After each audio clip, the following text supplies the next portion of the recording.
So let's talk about one. Here's a question that's near and dear to your heart. You have a lot of children. Yes. I'm trying to set a good The example. birth rate is down in the U.S. What needs to change so people start having more children?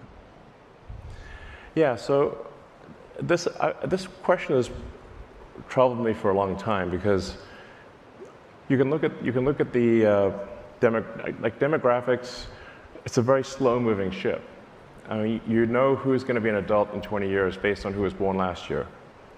So, if you want to, I think, have a good approximation for population, really look at how many babies were born last year in a particular country, multiply that by life expectancy. That's the number of people that will be adults in that country. That's the steady state population if birth rate remains constant. Now, birth rate is not constant, it is dropping. So you look at the second derivative of birth rate, and actually we see an acceleration in the drop in the fertility rate. Second derivative of the fertility rate is very bad.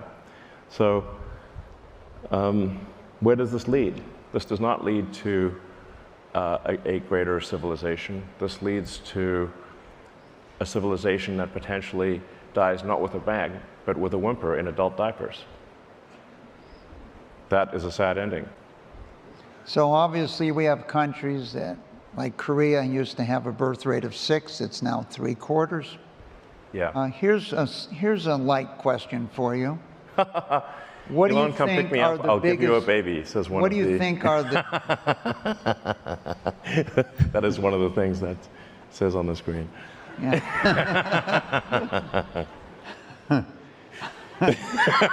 I don't know if everyone heard that. You want to read it? It says, Elon, come pick me up, I'll give you a baby.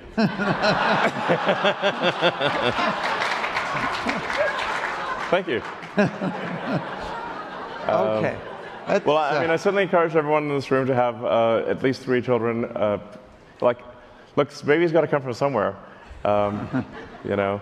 I think we just want to have, I don't know, I think we want to have like a slightly increasing population, not a plummeting population.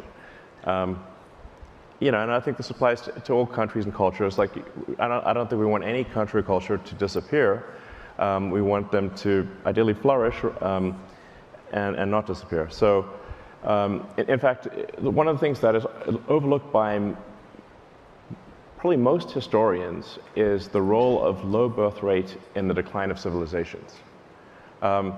So around, I think it was around 50 BC, Rome passed a bill to give a bonus to any Roman citizen that would have a 3rd child. So this was a birth rate was a problem in Rome in 50 BC. The Romans weren't making Romans. The same is true of ancient Greece. So there was a time from about 800 BC to 300-ish BC where the Greeks had a lot of kids and a lot of surviving kids. Like the birth rate far exceeded the death rate, which is why you had Greek cities popping up all over the Mediterranean. But then I think basically it seems to be that prosperity destroys the birth rate.